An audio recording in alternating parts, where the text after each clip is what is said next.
It's called The View? It's called The View. It's not called The Facts. Yeah, but isn't it interesting that it's called, I mean, I don't think they meant this when Barbara Walters invented it a long time ago, but it's The View. Well, that's the problem in America. But there is one view, right, and one that's clearly true opinion, and everybody else can go sit in the corner.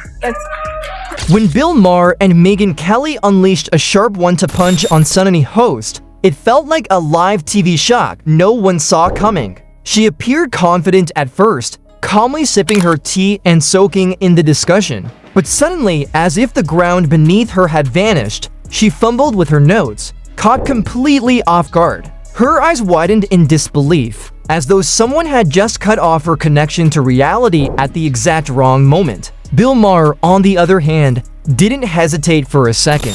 With an energy more chaotic than a late-night show fueled by endless coffee and last-minute improvisation. They're disgusting. She's Anna Navarro in your wildest imagination. You could never solo host a show. You will only ever make it as part of an ensemble, and you could never hope to achieve the success that Tucker Carlson has. So you can sit in your little cheap seats all day long and enjoy your little negative henpecking, but your careers are going nowhere, and Tucker is about to dominate. With Sunny showing up armed with a glitter glue stick and the other two arriving like intellectual bulldozers at full power, the discussion quickly felt less like a debate and more like a full-blown brainy demolition derby. We'll be over because I got so many texts this week because she attacked me the week before. Sure. So everybody was like, "Oh, Bill, I get you're enjoying the karma." First of all, I'm going to talk about this at the end of my show next week, teaser. But there is no fucking thing as karma, okay? Get over that. Whoopi attacks me on a regular basis. She says stupid shit on a regular basis. They just happen to coincide. But let's dive in. Sunny Hostin wields her Academy of Absolute Certainty Law degree like a glittering lightsaber, aiming to silence anyone who dares challenge her. Her credentials almost feel tattooed across her forehead. Legal expert, former federal prosecutor, professional finger wagger, and self-proclaimed authority on everything under the sun. The thing is, being a lawyer doesn't automatically guarantee accuracy. Somehow, Sunny manages to hit all the wrong notes at once, subtly wrong, relentlessly pointless, and painfully predictable. Listening to her is like sitting through a dramatic legal TED Talk where she positions herself the smartest person in the room, full of moral proclamations, but shockingly light on actual facts. Mess that they air in the mornings, called The View, had to issue not one, not two, not three, but 4 corrections, legal corrections, 4 legal notes. Not to mention what they did at that debate, where once again, they tried to fact check only one side, and then when their fact checks got fact checked, they cowered. They cowered in fear. I mean, this is whether it's a simple TikTok trend or the proper way to store mayonnaise, Sunny Hostin has an uncanny talent for turning anything into a full-blown lecture on social injustice. Spot a puppy being rescued? Suddenly, she's convinced she's uncovered a hidden agenda, launching into a detailed critique of systemic oppression. It's like watching a human version of a chaotic Twitter feed, loud, dramatic, and determined to twist everything. At times, she becomes so absorbed in her own arguments that even Whoopi struggles to look away from the unfolding train wreck happening right beside her on the panel. In you want. Okay. Because maybe that is a word that's triggering, and so let's not use that word. I don't want to call it the super far left, but don't tell me the left has the super far right. We talked about the left. Well, then okay, but we talked about that. I mean, I think we agree about the danger of the super far right, and I can't say it enough. I think they're the bigger threat. But don't tell me that the left hasn't changed. Mm-hmm. I mean, I'm old enough to remember when it was the conservatives who hated the Jews. Yeah. Okay. What felt like a full-blown intellectual demolition derby. Sunny Hostin wasn't just challenged, she was completely steamrolled. The only thing she seemed able to cling to was her trademark expression of moral outrage. Strong opinions are one thing, but turning every conversation into a dramatic sermon from the peak of Mount Condescension is something else entirely. On top of that, Sunny practically lives on the panel. She's not just talking, she's acting out entire courtroom dramas, playing the jury, the star witness, and even the applause sign herself. The problem? Megyn Kelly and Bill Maher don't follow that script. The audience isn't obliged to cheer for every word. Their facts, wit, and razor-sharp arguments quickly flip the entire dynamic. And as Sunny struggles to adapt to even basic reality, she doubles down, raising her voice as if volume alone could make her point stick. Stop saying that Whoopi Goldberg getting yanked from The View right after she attacked me on The View is karma. There's no such thing as karma. Sorry. Sorry, but life is random. The only word to describe it when a big game hunter gets trampled by an elephant and then eaten by lions is hilarious.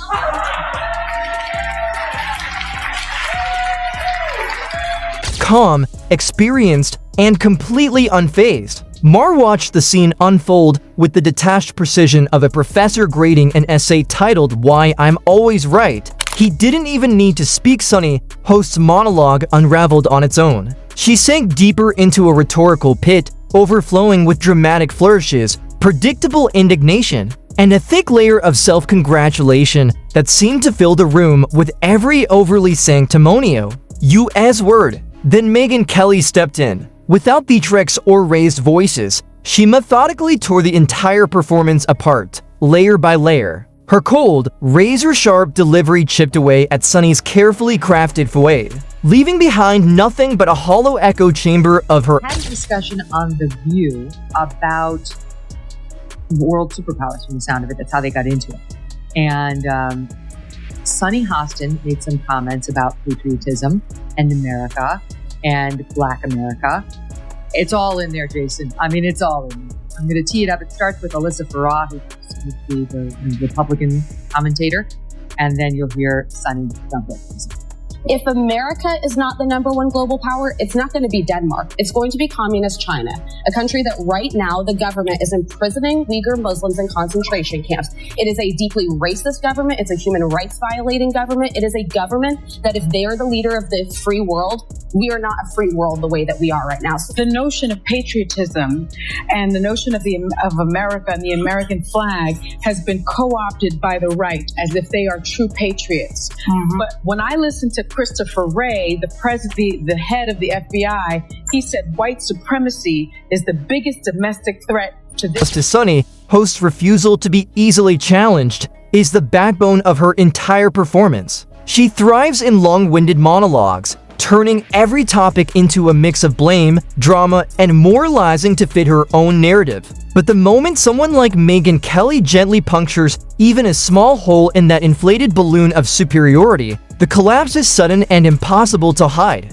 What followed wasn't a minor slip, it was a full-blown ideological faceplant that left her unable to recover. When your entire persona rests on fragile scaffolding built from moral posturing, even the slightest nudge feels like an earthquake. This time, the shaky house of cards didn't just sway, it came crashing down in a moment so cringeworthy and spectacular that it seemed to echo through the entire studio. Will be sworn in as the 47th President of the United States, yay, on January 20th of this month.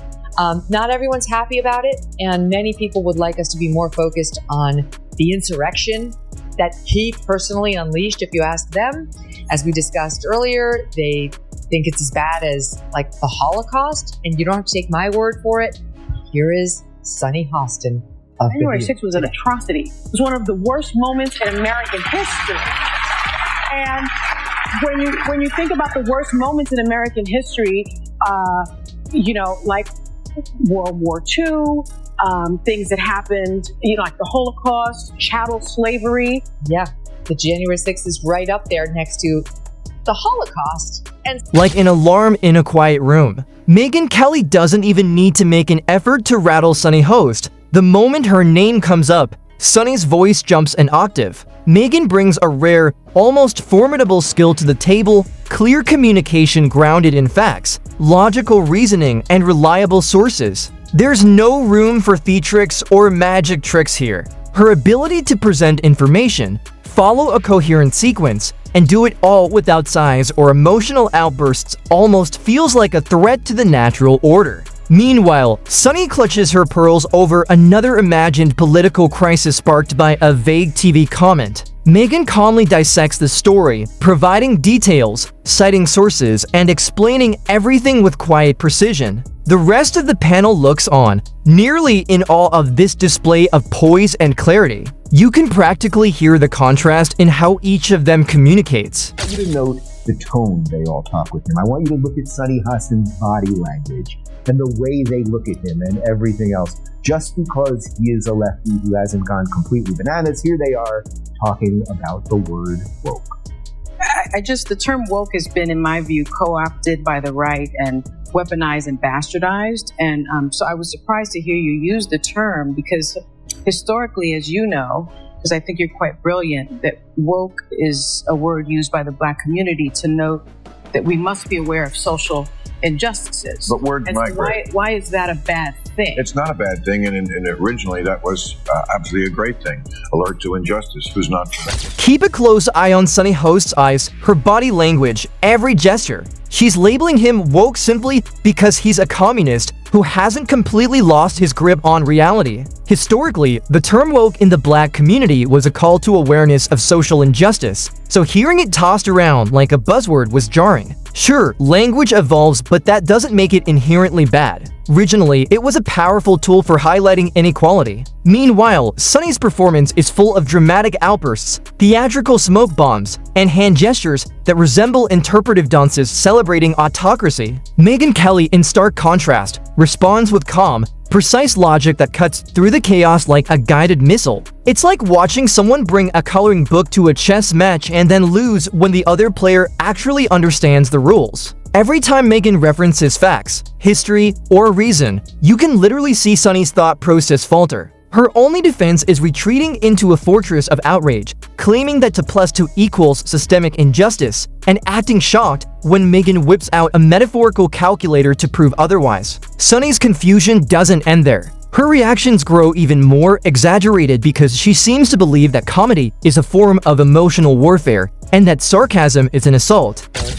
Was angry when Alyssa pointed out that Trump went to the funeral of Officer Dillard. Yes. On Long Island, and Joe Biden went to a podcast. Look at Whoopi Goldberg's reaction. Choose what you like there, but for Republicans, it was good imagery. Really? 1 day later, yes. And I'm asking that because I was so offended because you know who showed up. Yeah. And he was, whether he was asked or not. This is a man who didn't care what happened to the officers on January 6th. She promotes Joe Biden and Kamala Harris every day on that show. Trump wasn't supportive enough of the cops who were, yes, in danger on J6. How does that explain their behavior on a daily? Even in 2025, Sunny Host still doesn't seem to grasp a simple truth. Comedians exist to poke fun at everyone. That's the whole point. It's like walking into a bakery and being shocked that they sell bread. Yet when Bill Maher cracks a joke about a celebrity, Sunny reacts as if someone just climbed onto a table and read her entire middle school diary aloud, illustrations, lost poems, and all. How dare he? She cries, clutching her pearls as though personal offense were a valid counter to a comedic monologue. Her painfully awkward attempts to outwit Maher and Megyn Kelly, however, were the true spectacle. Most of her historical references sounded like random noise, tossed out with all the precision of a toddler flinging spaghetti at the wall, hoping something would stick. Even a courtroom stenographer might consider jotting down her incoherent ramblings out of sheer irritation, as she hurled half-formed legal jargon like unpinned grenades, trying to seem scholarly, but coming across more like someone who skimmed Wikipedia over breakfast. Week you So called let's talk about that. called white Republican women cockroaches. Actually, I didn't. And Or you said they're acting like cockroaches. I used an That rhetoric. Let me answer that. Okay. I used to. Here's what I'm going to ask you all to do. Here's what I'm going to ask you to do. Wow.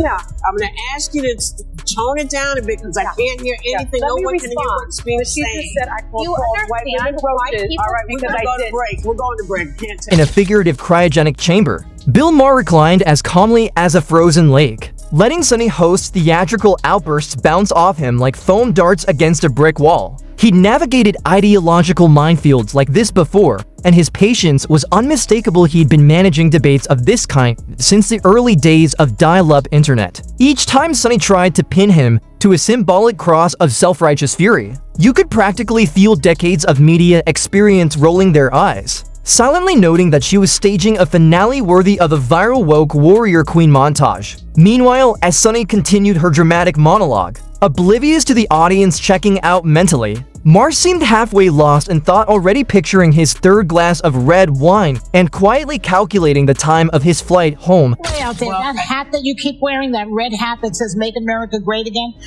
that tells people that you go along with this. So you might as well just put a swastika on the hat. Don't do that. Because we see it anyway. I'm not going to defend Donald Trump ever, but I would never say that we should put the swastika on the cap, because I think you can hate Donald Trump. You can't hate everybody who likes him. It's half the country. I don't want to live in that country. I don't want to live in the country where I hate half the country, and I don't hate half the country. And Kelly didn't even need to speak. Her calm, cutting remarks seemed to quietly dismantle Sunny Host, turning what should have been a debate into something resembling an exorcism. Sunny operated under the belief that her outrage was always justified and that anyone who disagreed was automatically wrong, as if reality itself were a flexible opinion she could reshape, while Megyn acted as the steady, unflinching counterpoint. Sunny didn't simply argue. She performed as prosecutor, jury, and judge all at once, relying on selective facts and dramatic anecdotes that confused more than they clarified, all while expecting applause between commercial breaks. The moment another woman, especially Megyn, challenged her, Sunny abandoned any pretense of collegiality and went fully on the offensive. Losing the argument quickly shifted into playing the moral victim, her default escape when reason fails and emotions run dry, declaring her opponent dangerous to justify her collapse. Maher wasn't fooled. Viewers watched as Sunny struggled to hold onto dignity while he gently highlighted just how absurd the situation had become. Her breakdown wasn't physical, it was the implosion of a worldview that couldn't survive direct confrontation. No matter how loudly she protested, the truth was undeniable. By the end of the live show, Sunny Host had been utterly dismantled.